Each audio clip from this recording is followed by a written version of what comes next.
Hi there. So composting, one of my favorite things because it's so good for the garden, but it can be very confusing. I was confused for a very long time about composting because I was reading too many scientific explanations on why we compost. So I decided to read up on it and simplify it so that my brain could keep it in there, because me and science don't get along at all. I am not interested in science. I like, storytelling, poetry, songs, the Pollyanna stuff. I like that stuff. Science, no. So, one of my favorite things, compost, as you know. So I'm going to try to make it easy because I wish somebody would have made it easy for me. So you have 4 things that you need for a good compost. You need your kitchen scraps, okay? So that is all of your, eggshells. I've got paper towel in here, lemon peels, onion peels. We've got all kinds of stuff in here. Roses, some rose petals, apple peelings. That's all your household stuff. That's your green stuff.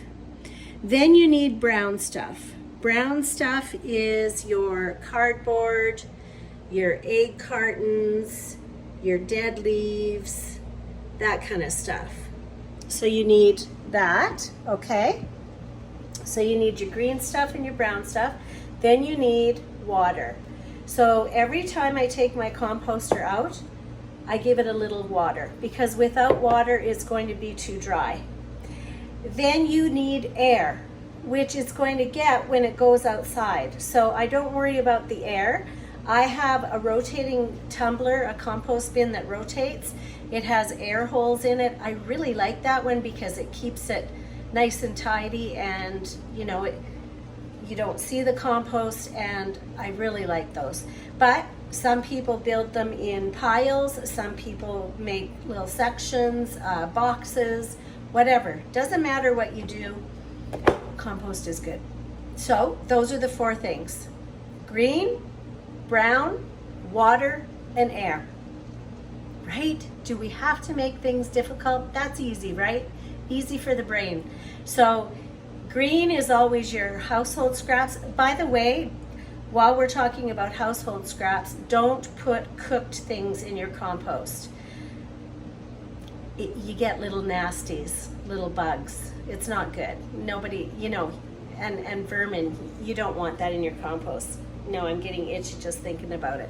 No. So the green stuff, make sure it's fresh and raw. Don't put cooked food in there. I guess you can, some people do, but they're much smarter than I am, and this is what I can handle. So your raw fruits and veggies, all your peelings, things like that, that's your green stuff. Your brown stuff is your cardboard, your egg cartons, your dead leaves, that kind of thing. So another thing I asked myself is, okay, why do we need this stuff? What is it doing in the composter? Because I need to understand what it's doing. So the green stuff is, how do I explain this? That is your the green stuff is your nitrogen. Okay, so that puts nitrogen into your soil. Your soil needs nitrogen to stimulate plant growth. Okay, so all of these little kitchen scraps that you're putting into the composter, those are going to be putting nitrogen into your soil. When I first started gardening, I just kept growing every year. The garden was awesome, and then all of a sudden, and I never put anything back. And then all of a sudden, I started to realize that my garden was getting less and less nice over the next couple of years. So then after learning that, you can't keep stripping the soil, you need to put it back.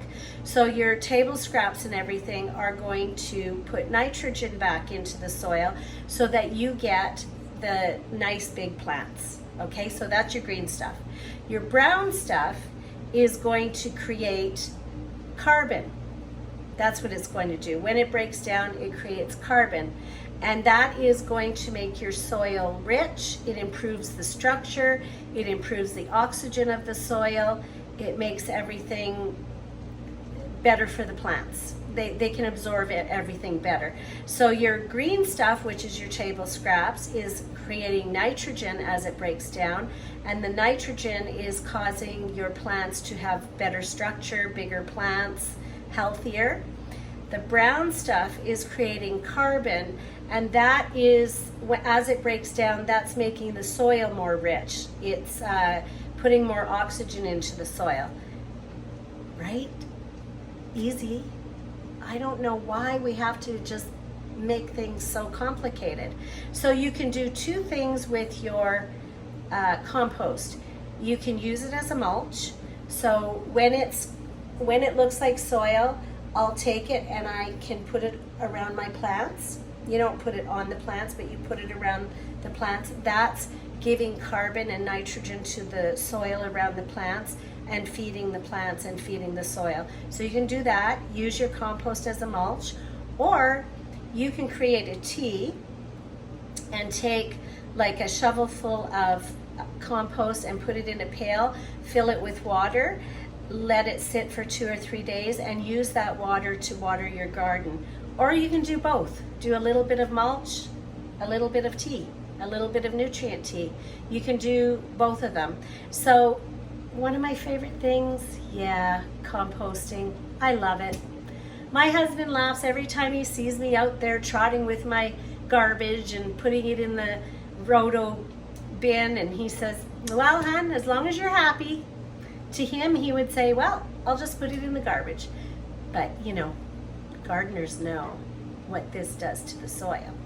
So, and he loves what comes out of the garden. So he's okay. Well, he's okay with whatever I do anyway, so it's all good. So, okay? Does it make sense? So to recap, you need 4 things in your compost. You need water, you need air, you need green, you need brown. Done. Done. So I want to thank you for subscribing to Nana the Glam Gardener, my YouTube channel, viewing the videos and sharing with your friends. It's been awesome. Thank you. Have a good night.